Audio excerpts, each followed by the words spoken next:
programme vous est offert par Illico Cash.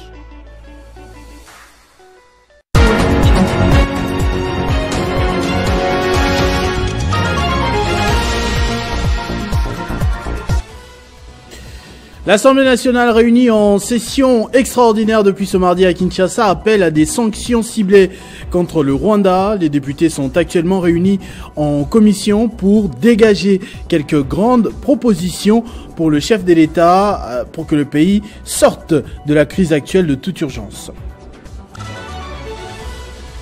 Les religieux de leur côté aussi continuent leur mission des bons offices auprès des acteurs politiques pour parvenir à une union nationale. Mandatés par le chef de l'État, ils ont déjà rencontré Martin Fayulu et Délice Sanga en 2 jours. Lors d'un point de presse, Donatien Cholet n'exclut pas l'hypothèse de rencontrer ceux qui tiennent les armes contre le pays en ce moment. Quant au Nord Kivu, sur place, la situation humanitaire est de plus en plus catastrophique.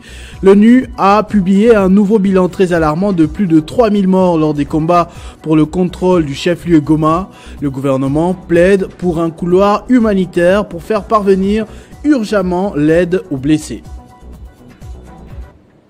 Mesdames et messieurs, bonsoir. Alors que le porte-parole du gouvernement parlait encore de 2000 morts il y a 24 heures, l'ONU a revu son chiffre à la hausse.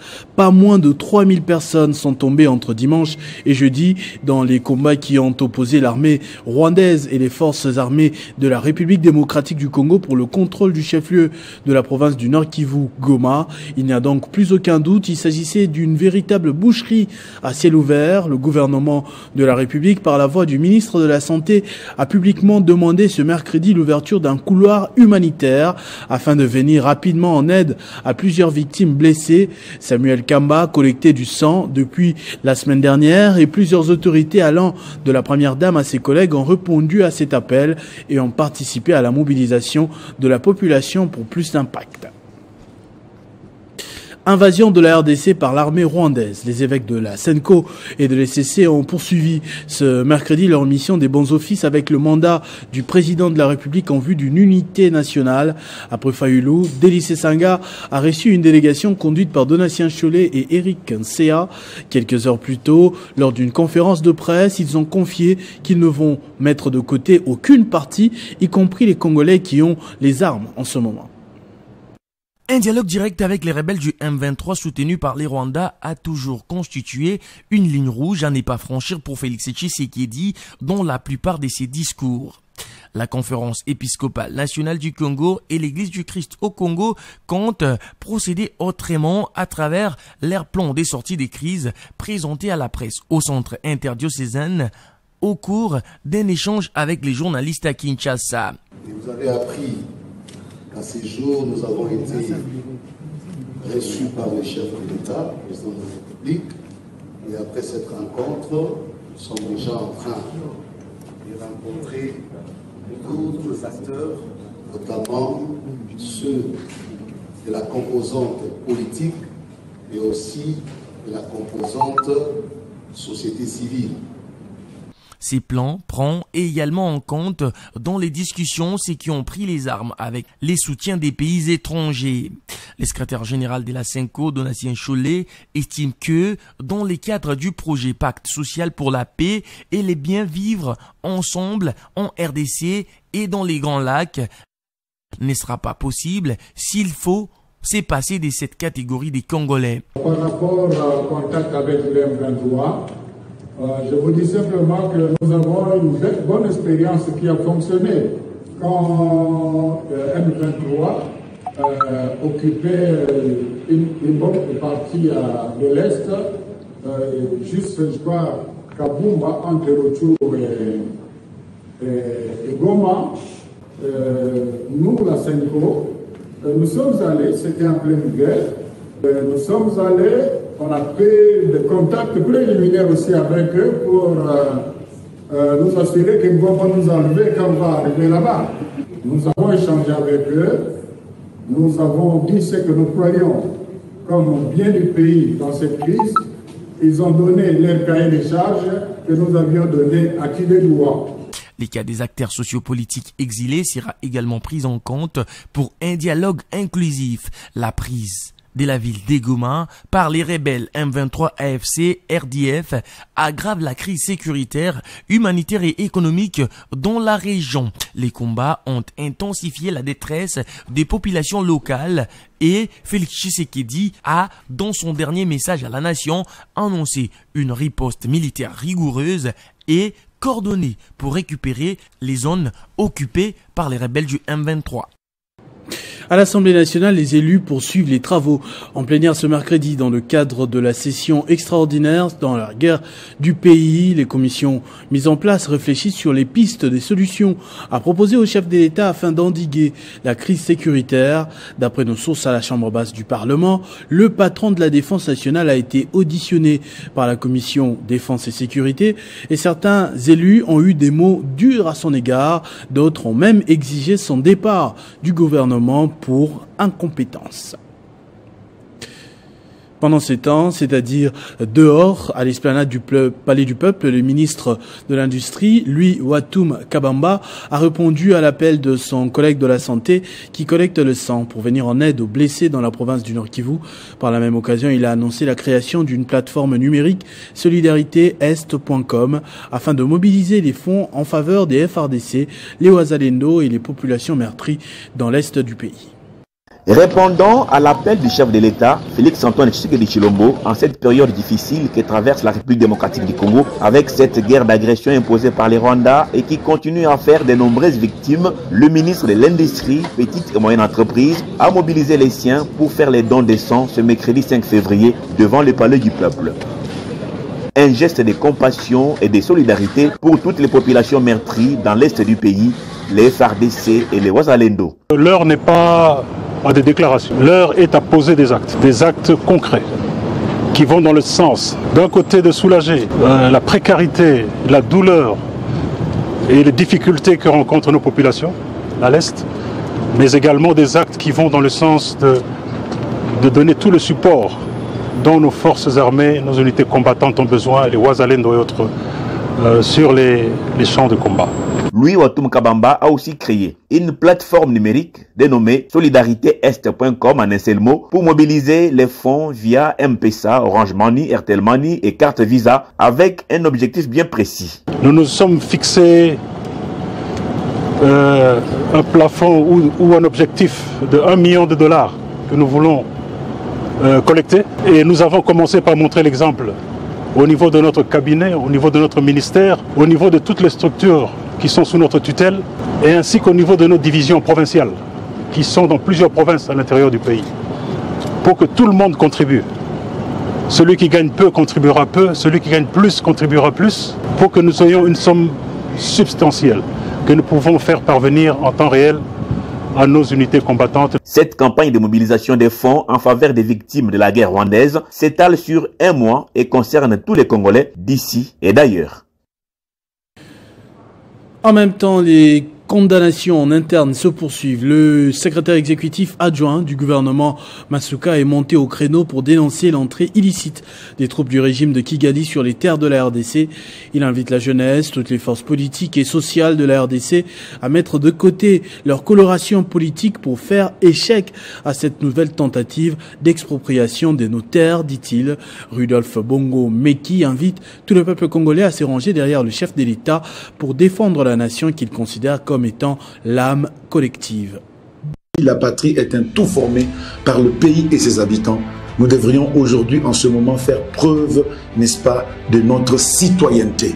Lorsque notre pays est agressé, comme c'est le cas aujourd'hui, nous ne devrions pas avoir d'obédience politique en parlant de la mouvance au pouvoir ni de l'opposition. Nous ne devrions pas. Nous devrions être un peuple comme une nation derrière un chef de l'État qui est notre président de la République et défendre d'abord la nation qui est notre âme. Un appel à tous citoyens congolais et de dire nous ne pouvons pas, nous, aujourd'hui, jeter l'opprobre sur notre propre nation, notre propre pays et commencer à accueillir les gens qui viennent violer notre terre, ce que Dieu nous a donné. Chacun d'entre nous peut faire quelque chose pour, n'est-ce pas, barrer la route à tous ceux qui sont en train de nous agresser. Je suis en train de saluer ici ce courage très rare, n'est-ce pas, de notre président de la République, chef de l'État, commandant suprême des forces armées de la République démocratique du Congo et de la PNC. Je cite son Excellence Félix Antoine Tshisekedi Tshilombo, quand il fustige même, n'est-ce pas, ceux-là qui sont en train de soutenir les agresseurs du peuple congolais, les agresseurs et pilleurs du territoire national congolais. Je salue ici la bravoure, n'est-ce pas, des éléments, les citoyens, les Wazalendo, ces gens qui ont dit non. Nous devrions prendre l'exemple. Ils ont dit non à l'agression, non à l'avilissement, non à l'esclavage du peuple congolais. Nous devons rester souverains et maîtres de notre terre. Pas un seul centimètre n'ira à gauche ou à droite. Ce Congo est une nation, la nation des enfants de Patrice Emery Lumumba, les enfants de Laurent Désiré Kabila qui nous avait promis ne jamais trahir le Congo. L'Alliance pour le progrès du Congo, APC, invite les jeunes Congolais à intégrer l'armée pour la défense de la patrie. L'appel a eu lieu au cours d'une matinée politique marquant sa rentrée politique. Occasion également pour le parti de celle que l'on appelle affectueusement Mama Sociale. J'ai cité la présidente Henriette Ouamou Atamina d'annoncer son intention de redynamiser et implanter le parti dans les 26 provinces de la RDC. Le parti politique Alliance pour les progrès affûte ses armes pour les élections de 2028. L'annonce a été faite à l'issue de la double cérémonie. D'abord, l'échange de vœux pour l'an 2025, puis la rentrée politique de l'Alliance pour les progrès du Congo, APC. Idriss Chimanga, secrétaire général AI, l'a dit devant les cadres et militants du parti politique cher à Madame Henriette Ouamou Atamina. Il sera question à l'en croire de redynamiser et implanter les partis dans les 26 provinces de la République démocratique du Congo. L'agenda du parti prévoit également l'organisation du 10e anniversaire de cette formation politique cette année. Redynamisation et à parti Nabiso. Il faut parti implanté sur toutes les 26 provinces. Pour la projection. Pour l'année 2025, pour nous installer parti. Faisons d'une pierre deux coups, l'APC, membre du regroupement politique ADR, invite les jeunes Congolais à intégrer l'armée pour défendre la patrie. Donc travailler pour pousser les jeunes, il y a parti dans toutes les 26 provinces. Ils vont s'enrôler dans l'armée pour nous soutenir.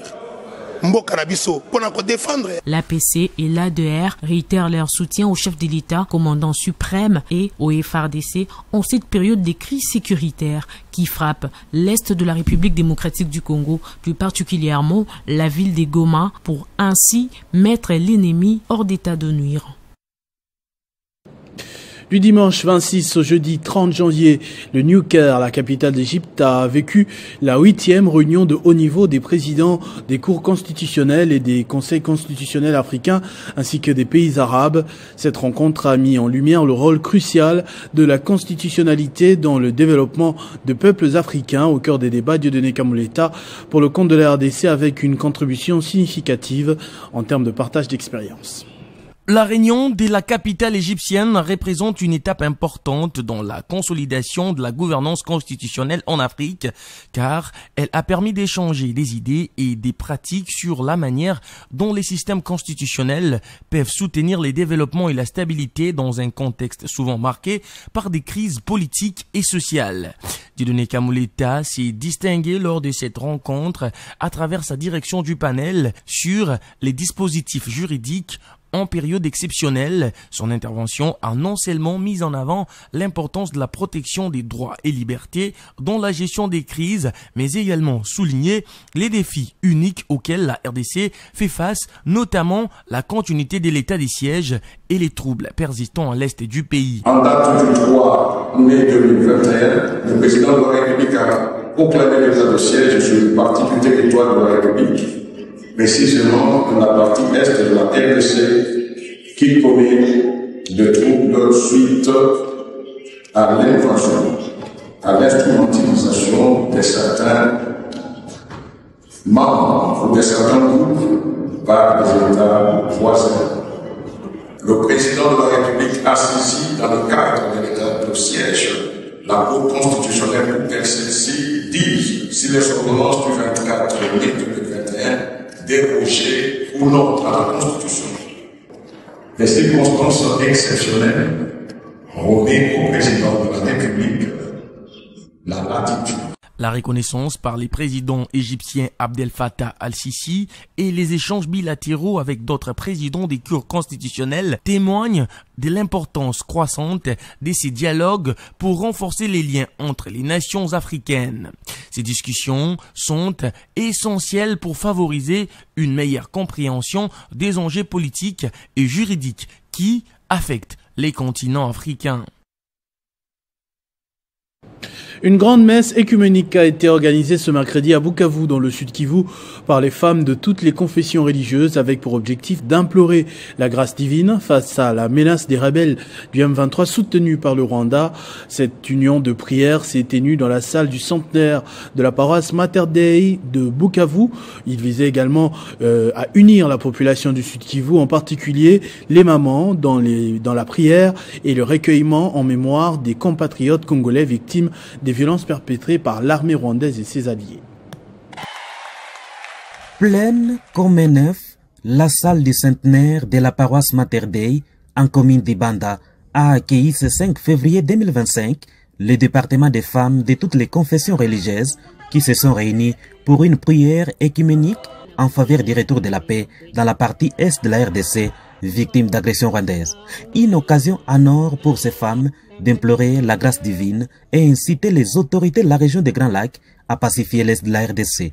Une présence est remarquée, c'est celle du professeur Jean-Jacques Poroussi Sadiki, gouverneur du Sud Kivu, accompagné des membres de son gouvernement.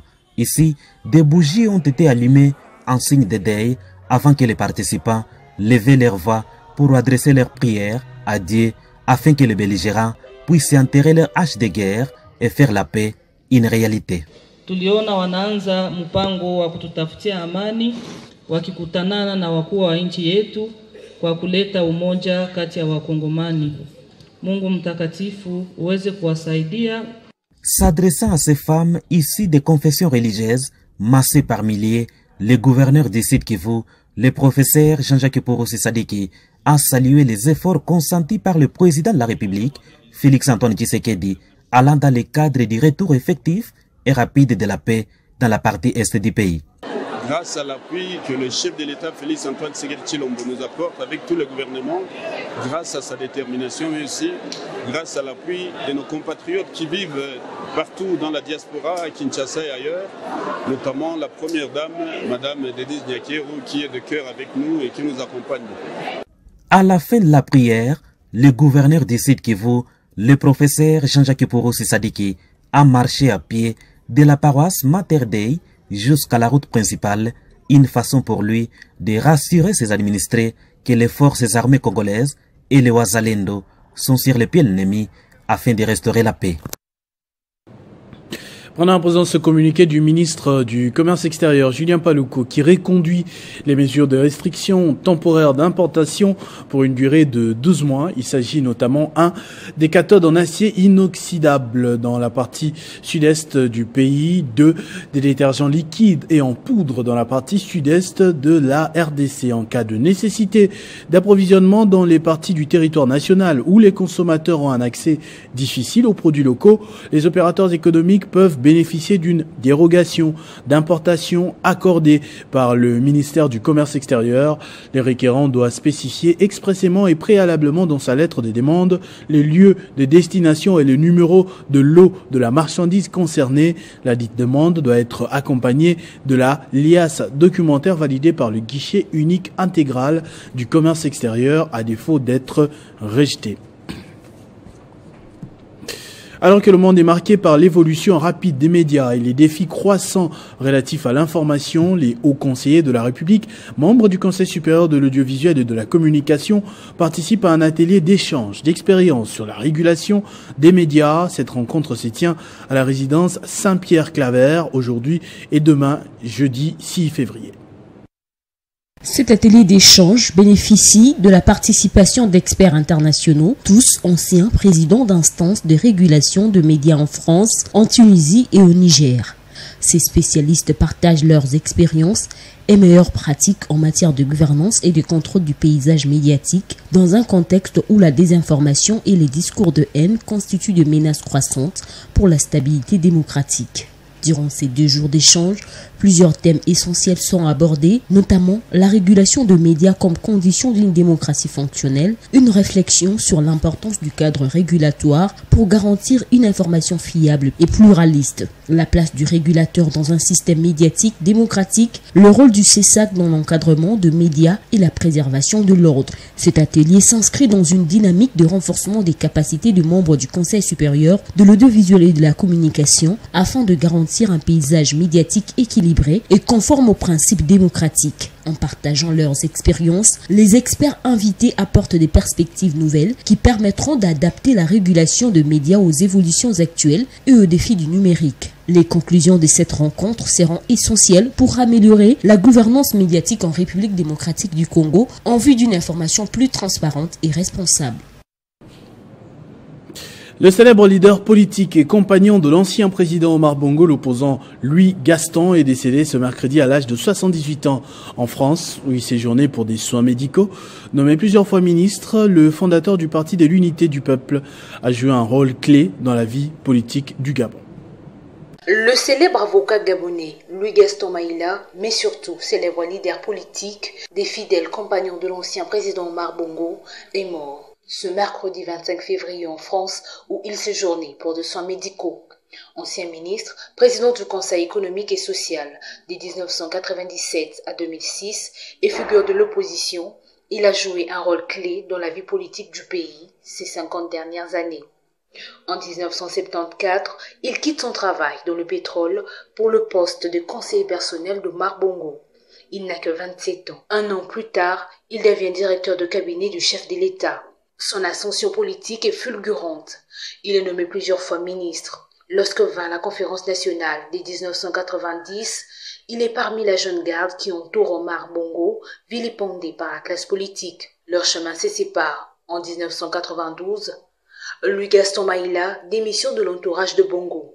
Devenu opposant, il fonde le Parti de l'Unité du Peuple. Omar Bongo, qui apprécie le courage et le franc-parler de cet avocat d'affaires, ne le lâche pas. Il le rappelle à ses côtés et lui confie le ministère de l'Intérieur en 1995. Il a aussi occupé les fonctions de vice-premier ministre. À la mort d'Omar Bongo, Louis Gaston Maïla ne soutient pas son fils Ali Bongo.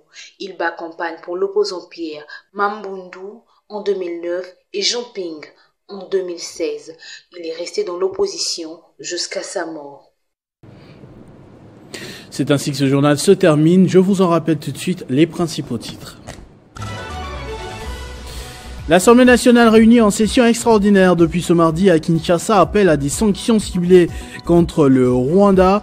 Les députés sont actuellement réunis en commission pour dégager quelques grandes propositions pour que le chef de l'État puisse aider le pays à sortir de la crise actuelle de toute urgence.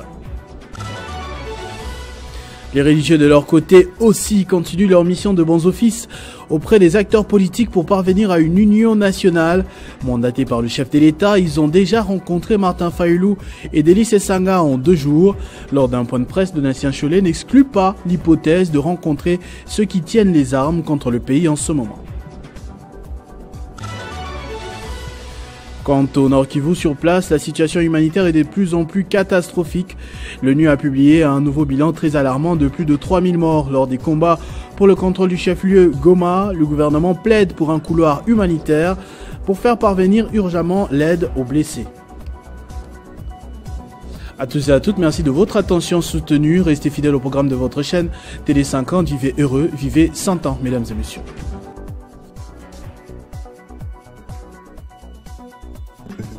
Retrouvez toute l'actualité en continu sur www.tele50.cd.